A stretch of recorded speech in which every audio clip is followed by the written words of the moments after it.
Hi students, आज फिर से मैं आपके सामने हाजिर हूँ और genius physics and mathematics classes में आपका बहुत बहुत स्वागत है।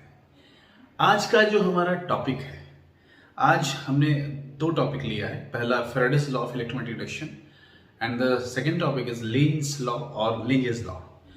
तो जैसा कि आप थंबनेल देख रहे हैं कि प्रकृति को छेड़छाड़ पसंद नहीं है, और ये बहुत ही सही सटीक और सही जवाब है कि प्रकृति को छेड़छाड़ बिल्कुल भी पसंद नहीं है। क्यों नहीं पसंद है ये आप आगे समझ जाएंगे। प्रकृति क्या किसी को भी छेड़छाड़ पसंद नहीं है ना। तो आप देखेंगे कि अभी हम पहले सबसे पहले हम लोग पढ़ेंगे Faraday's law of electromagnetic induction, और उसके बाद हम देखेंगे लेंज लॉ या फिर लेंजेस लॉ। तब आपको समझ में आएगा कि जो मैंने कहा है वो सही है या नहीं। तो चलिए समय को और ज़्यादा लंबा न खींचते हुए मैं स्टार्ट करता हूँ आज की क्लास। तो सबसे पहले जो हमारा आज का टॉपिक है Faraday's law of electromagnetic induction, ये हमारा ईएमआई चैप्टर का इलेक्ट्रोमैग्नेटिक इंडक्शन का ये मैंने पहला जो क्लास था फर्स्ट लेक्चर वो मैंने आपको दिया था। अब हम आ रहे हैं सेकंड लेक्चर की तरफ। तो सबसे पहले हमारे पास है Faraday's law of electromagnetic induction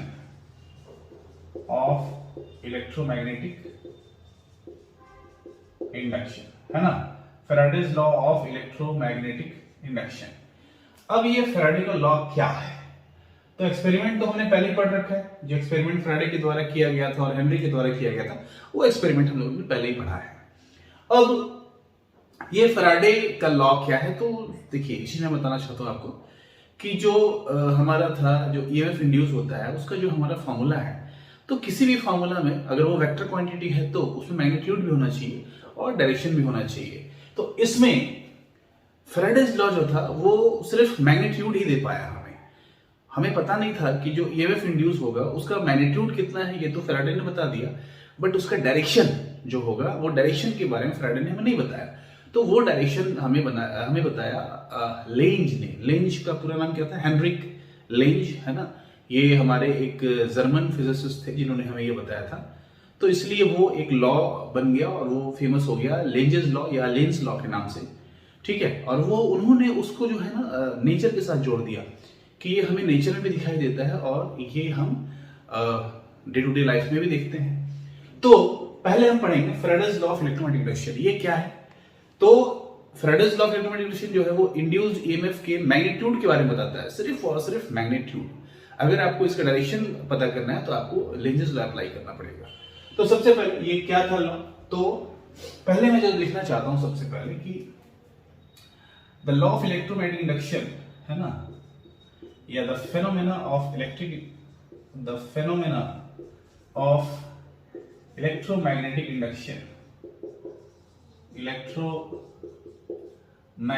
induction is governed by two laws, है ना, two laws, ठीक है। इसमें सबसे पहले आपका नंबर ए में आता है Faraday's law of electromagnetic induction, है ना। और ये हमें क्या देता है? ये लॉ हमें देता है मैग्नीट्यूड, है ना। क्या देता है ये? मैग्नीट्यूड ऑफ इंड्यूस्ड ईएमएफ, है ना। और दूसरा जो हमारे पास है नंबर बी, वो हमारे पास है लेंज लॉ या फिर Lenz law which gives us direction of induced EMF,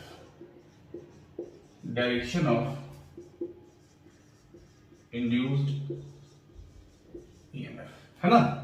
तो ये जो ईएमआई का जो हमारा फिनोमेना है, ये जो है ये दो लॉस के द्वारा गवर्न किया जाता है। पहला है फैराडेस लॉ और दूसरा है लेंजेस लॉ। फैराडेस लॉ क्या देता है? इलेक्ट्रोमैग्नेटिक इंडक्शन में हमें मैग्नीट्यूड ऑफ इंड्यूस्ड ईएमएफ, और ये जो लेंजेस लॉ है ये हमें बताता है कि जो ईएमएफ इंड्यूस हुआ है उसका डायरेक्शन क्या होगा, है ना, उसका डायरेक्शन किधर होगा। तो मैं इसमें फर्स्ट जो है Faraday's law of electromagnetic induction, इसको लेके आगे बढ़ूंगा, है ना। The first one is Faraday's law of electromagnetic induction. अब ये क्या है? तो जब ये हम जान जाएंगे तो फिर हम नेक्स्ट पढ़ेंगे लेंजेस लॉ। ठीक है, तो इसको अगर आप कॉपी करना चाहते हो तो कॉपी कर सकते हैं।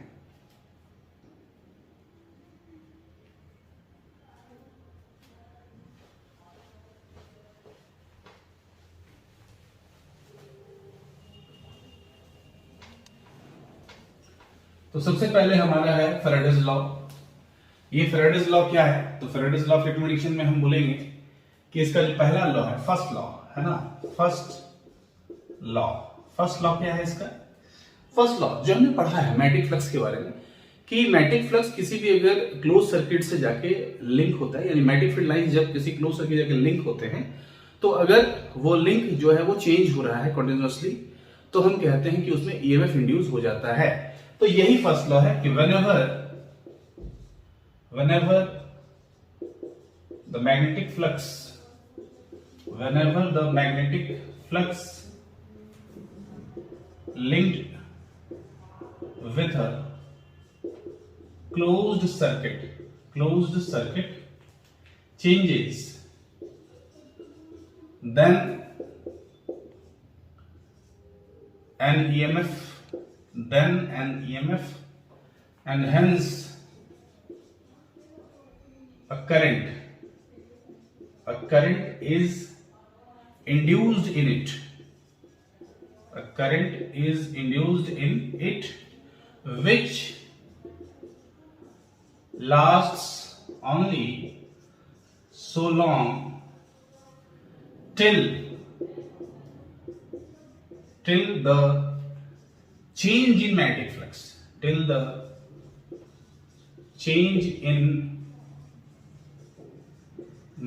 flux, is taking place in that closed circuit, है ना? क्या है ये हमारा फर्स्ट लॉ?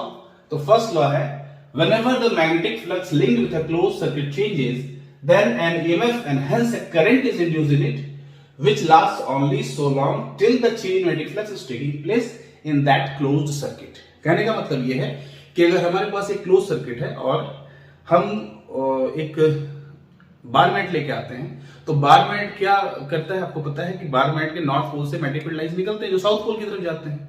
ये एक्सपेरिमेंट मैंने आपको पहले बताया है कि जब तक मैग्नेटिक फील्ड लाइंस वो जो लिंक होता है वो कहलाता है मैग्नेटिक फ्लक्स। तो मैग्नेटिक फ्लक्स जब तक उस क्लोज सर्किट के साथ लिंक जो हो रहा है वो जब तक चेंज होगा, है ना, चेंज जब तक होगा, जैसे ही वो चेंज होना रुक जाए, चेंज ना हो, तो हम कहेंगे कि फिर वहां पे ईएमएफ इंड्यूस नहीं होगा।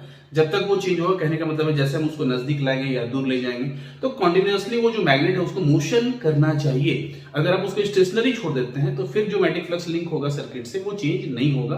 तो जब तक चेंज होगा तब तक उस सर्किट में ईएमएफ इंड्यूस होगा, उस सर्किट में करंट आएगा। तो यही जो है फैराडे का पहला नियम है कि whenever the magnetic flux linked with a closed circuit changes, then an EMF and hence a current is induced in it, which lasts only so long till the change in magnetic flux is taking place in that closed circuit. Okay, this is the first law. ये तो first law हो गया कि बता दिया गया कि कैसे हुआ, लेकिन ये जो मैग्नीट्यूड आया अब कि ये जो इंड्यूस्ड ईएमएफ है इसका मैग्नीट्यूड कितना होगा वो बताता है हमें सेकंड लॉ। तो अगर आप इसको लिखना चाहें तो आप इसको लिख सकते हैं। ठीक है, तब तक मैं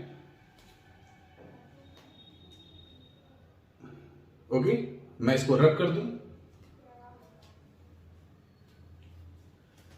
अब हम पढ़ेंगे second law.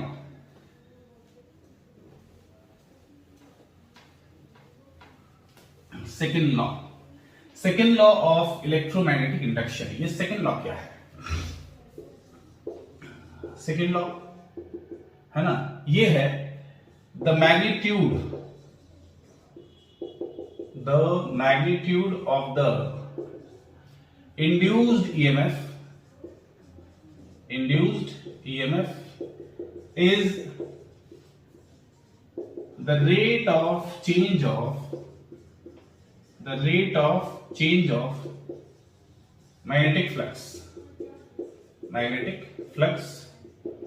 with time in the closed circuit. कहने का मतलब यह है कि मैथमेटिकली इसको मैं लिख सकता हूं, मैथमेटिकली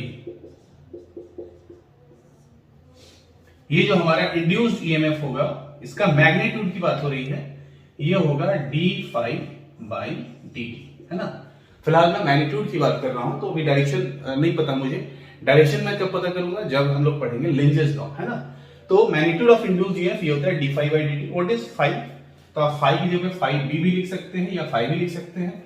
तो आप d∅/dt या d∅b/dt ये भी लिख सकते हैं। तो व्हाट इज फाइ? फाइ और phi B is the magnetic flux. तो मैग्नेटिक फ्लक्स जो है आपको वो चेंज हो रहा है टाइम के साथ, है ना। तो किसी भी क्लोज सर्किट के साथ अगर आपका जो मैग्नेटिक फील्ड लाइंस लिंक होते हैं तो वो मैग्नेटिक फ्लक्स कहलाता है, और मैग्नेटिक फ्लक्स अगर टाइम के साथ वो चेंज हो रहा है तो उस कॉइल में आपका ईएमएफ इंड्यूस हो जाएगा, है ना। तो फर्स्ट लॉ हमें बताया गया कि क्या होगा, है ना, और सेकंड में हमें बताया गया कि कितना होगा। कितना कैसे फाइंड करेंगे? इंड्यूस्ड ईएमएफ, है ना, is equal to d∅/dt। Okay, this is the second law. तो ये दो जो लॉज हैं ये हमें फैराडे ने दिए हैं। तो ये हो गया इंड्यूस्ड ईएमएफ के मैग्नीट्यूड की बात। अब हम करेंगे डायरेक्शन की बात, है ना, और डायरेक्शन के लिए हमें पढ़ना पड़ेगा लेंजेस लॉ। तो अब मैं लेंजेस लॉ पे आता हूं। अगर आपको इसको फिर से नोट डाउन करना है, कॉपी करना है, तो आप इसको कॉपी कर सकते हैं।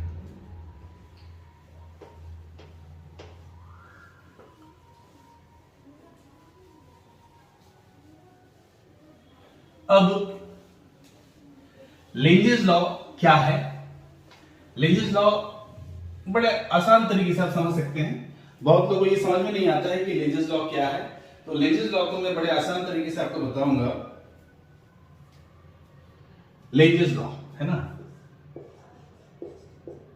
लेंजेस लॉ क्या है? तो it states that the direction of induced EMF is such that it opposes the cause which produces it, है ना।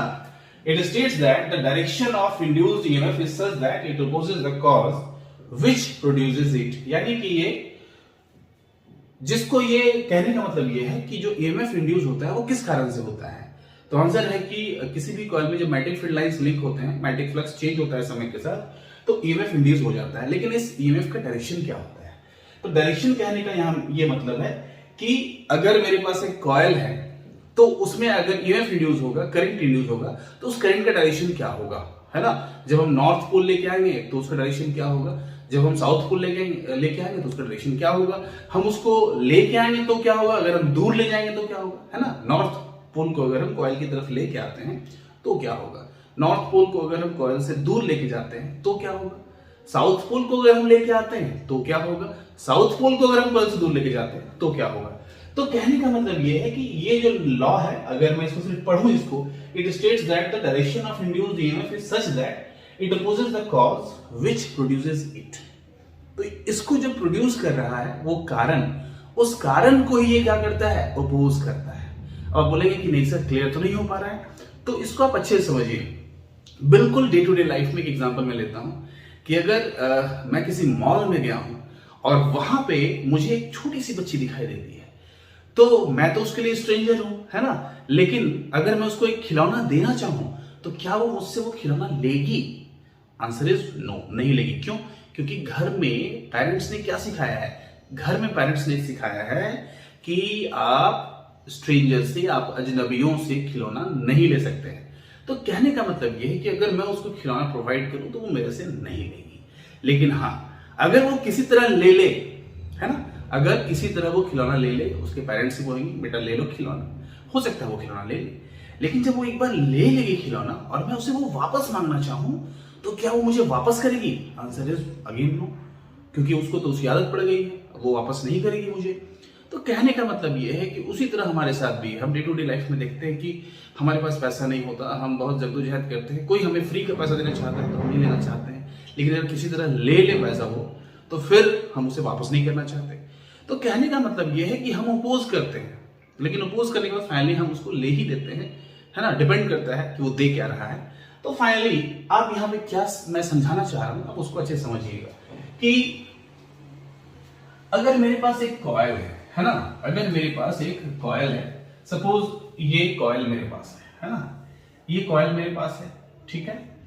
ये कॉइल जो है मेरे पास, इसमें मैं ये एक बार मैग्नेट, जिसका ये नॉर्थ पोल है और ये साउथ पोल है, तो अगर मैं इसके नजदीक लेके आऊं तो क्या होगा, तो आंसर है कि इससे जो मैग्नेटिक फील्ड लाइंस निकल रहे हैं, है ना, वो इसके साथ लिंक हो जाएंगी, है ना, ये इसके साथ लिंक हो जाएगा। लेकिन ये जो कॉइल है ये नहीं चाहता है कि, जैसे आप अच्छे समझिएगा कि हमने पढ़ा है 11th क्लास में inertia of rest, inertia of motion, कि अगर कोई वस्तु विराम में है, रेस्ट में है, तो वो उसी स्थिति को बरकरार रखना चाहता है जब तक कि कोई एक्सटर्नल फोर्स काम ना करे। तो पहले जब ये कॉइल यहाँ पे था और मान लीजिए ये मैग्नेट यहाँ पे नहीं था, तो इससे मैग्नेटिक फील्ड लाइंस लिंक नहीं हो रहे थे और ये चाहता भी नहीं है कि मैग्नेटिक फील्ड लाइंस लिंक हों। तो अगर ये नहीं चाहता है मैग्नेटिक फील्ड लाइंस लिंक हों और हम वर्क डन कर रहे हैं, इसको मूव करा के इधर ला रहे हैं, तो इसका तो बस नहीं चलेगा। तो ये क्या करता है, ये चाहता नहीं है कि मैग्नेटिक फील्ड लाइंस लिंक हो, तो ये एक मैग्नेटिक फील्ड लाइंस खुद से क्रिएट कर देता है। इस डायरेक्शन में ये मैग्नेट कर रहा है और ये क्या करता है, ऑपोजिट डायरेक्शन में एक मैग्नेटिक फील्ड खुद ही क्रिएट कर देता है, ताकि ये दोनों कैंसिल आउट हो जाएं और इससे कोई भी मैग्नेटिक फील्ड लाइंस लिंक ना हो। कहने का मतलब है कि पहले इन द बिगिनिंग इससे कोई भी फील्ड लाइंस लिंक नहीं हो रहा था और ये चाहता भी नहीं है कि वो लिंक हो, है ना। लेकिन फाइनली चूंकि हम वर्क डन कर रहे हैं तो लिंक तो होना ही है, लाजमी है। तो फाइनली ये कॉइल क्या करेगा, ये कॉइल जो है वो खुद का एक मैग्नेटिक फील्ड लाइंस डेवलप करेगा। कैसे करेगा, ये नॉर्थ है ना, नॉर्थ में मैग्नेटिक फील्ड लाइंस किधर आ रहा है, मान लीजिए ये मेरे पास एक कॉइल है, ये मेरे पास एक कॉइल है, ये मैं लेके आ रहा हूं इसकी तरफ, है ना, मान लीजिए ये मेरा नॉर्थ पोल है, मैं इसकी तरफ ये लेके आ रहा हूं।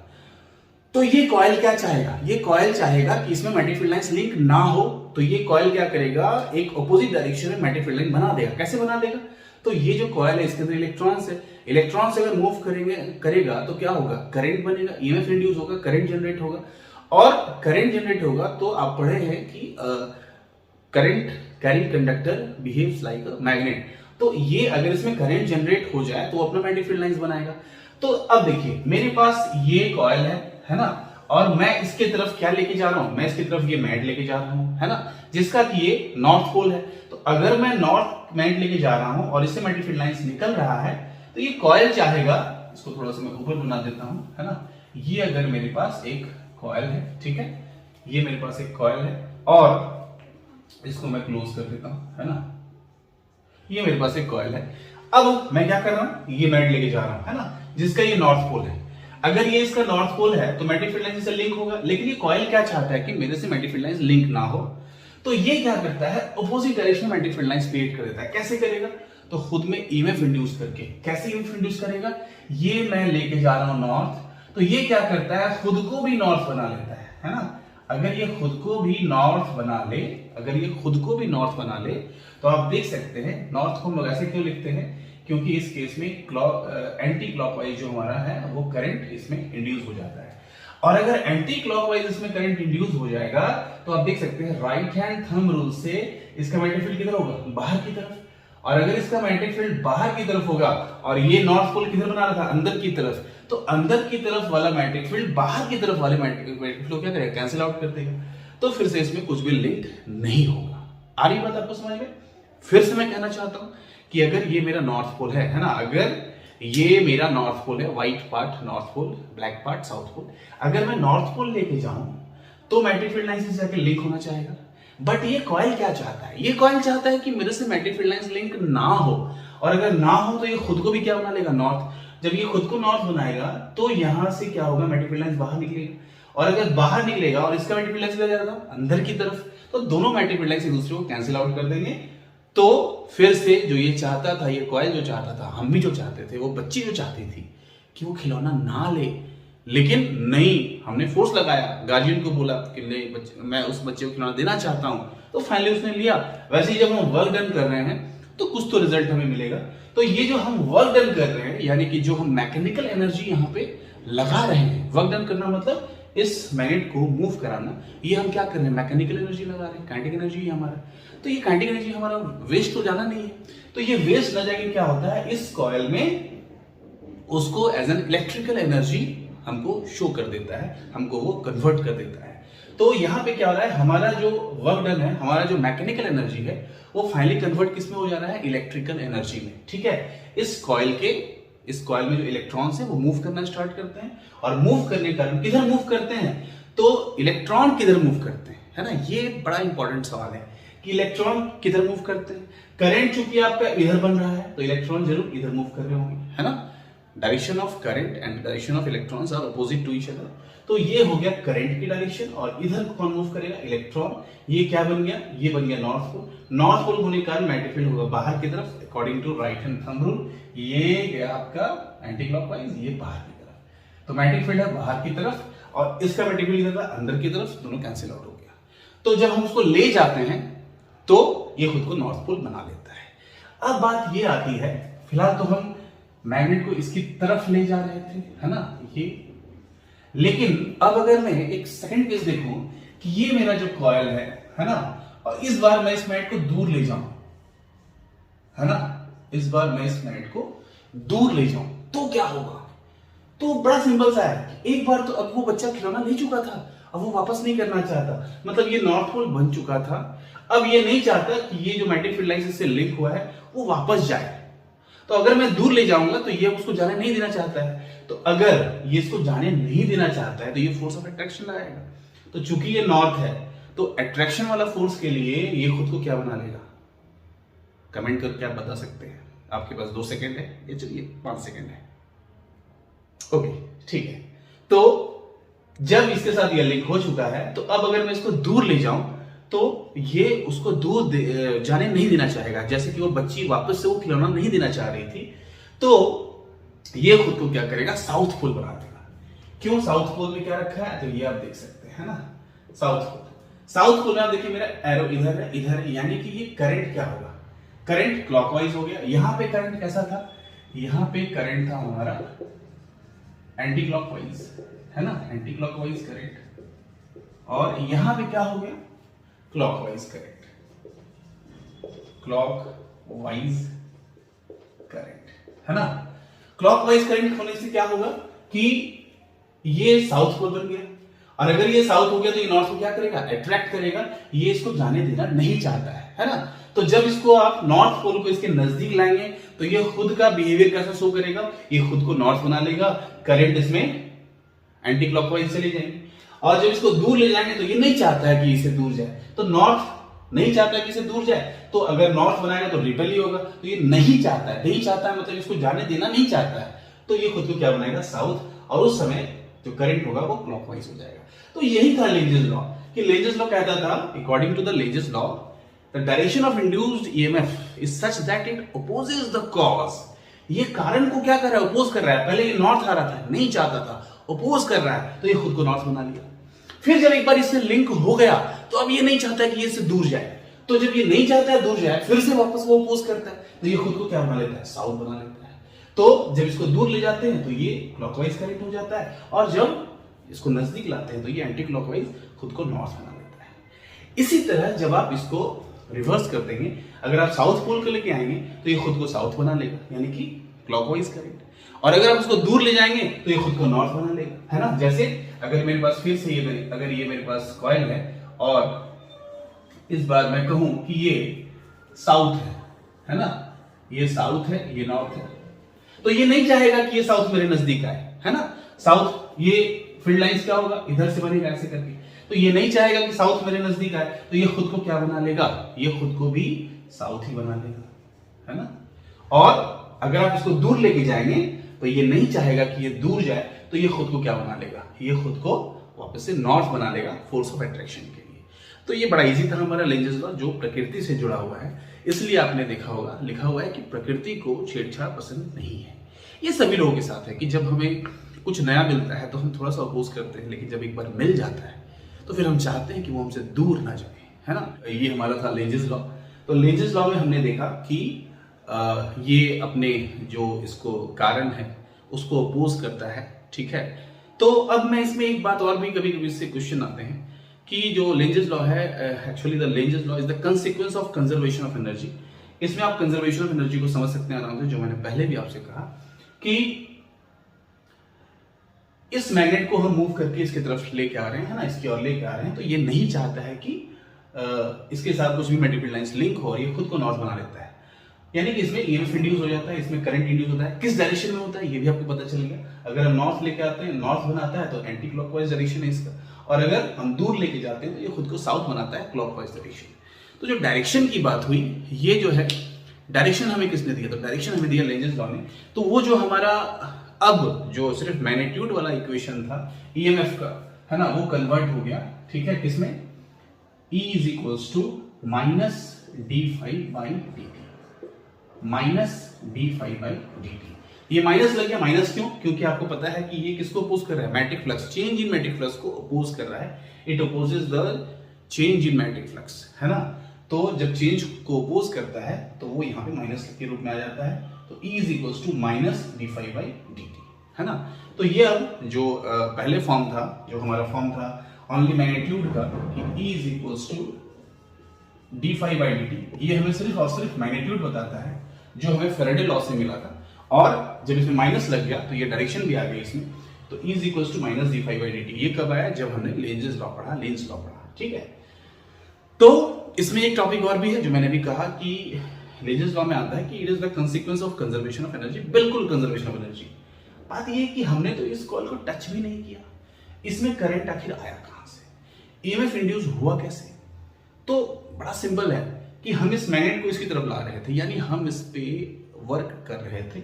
वर्क करने से क्या हुआ, वर्क करने से क्या हुआ, तो वर्क करने से क्या हुआ, जो हमने मैकेनिकल वर्क किया था वो कन्वर्ट किसमें हो गया, इलेक्ट्रिकल एनर्जी में। यानी हमने जिस एनर्जी प्रोवाइड किया था मैकेनिकल एनर्जी, वो किसमें कन्वर्ट हो गया, इलेक्ट्रिकल एनर्जी में। यानी कि कुछ भी कहीं से आया नहीं, कुछ भी कहीं गया नहीं, हमने जो किया उसी का रिजल्ट हमें मिला, है ना। वही जो फैक्ट मैं हमेशा कहता हूं आपको कि अगर आप अच्छा कर्म करते हैं तो उसका रिजल्ट भी अच्छा होगा, अगर आप पढ़ते हैं तो आपका रिजल्ट अच्छा होगा। तो हमने इस पे वर्क किया, आपको भी वर्क करना होगा, पढ़ना होगा। हमने इस पे वर्क किया, कैसा वर्क, मैकेनिकल वर्क।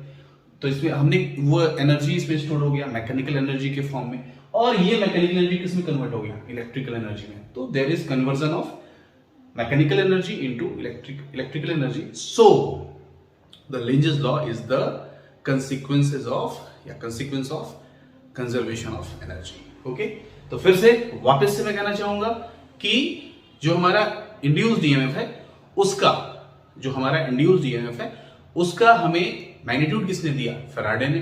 उसकी डायरेक्शन किसने बताई, तो लेंज ने, है ना। तो इसको हम बोलते हैं लेंज लॉ या फिर लेंजेस लॉ, ठीक है। तो इसमें मैं इसको थोड़ा सा अगर चेंज करना चाहूं, ये अगर कॉइल एक टर्न का है तो हमारे पास E is equals to minus D five by D T है। लेकिन इस कॉइल में अगर n टर्न्स हो, है ना, एक कॉइल एक टर्न ना होके बहुत सारा उसमें टर्न्स हो, तब फॉर n टर्न्स के लिए ये हमारा फॉर्मूला कैसे चेंज हो जाएगा, तो फॉर n टर्न्स, है ना, ये बन जाएगा हमारा E is equals to minus n D five by D T. This is for n turns, okay. और अगर मैं बोलूं इफ, है ना, flux changes, if flux changes from phi 1 to phi 2, है ना, phi 1 to phi 2, phi 1 to phi 2 in time t, in time t, ये जो हमारा फ्लक्स है वो अगर चेंज हो रहा है phi 1 से phi 2 टाइम t में, तो ये जो अगेन, है ना, ये हमारा जो फॉर्मूला है ये क्या बन जाएगा, ये फॉर्मूला हमारा बन जाएगा, ये फॉर्मूला जो है, ये फॉर्मूला हमारा हो जाएगा,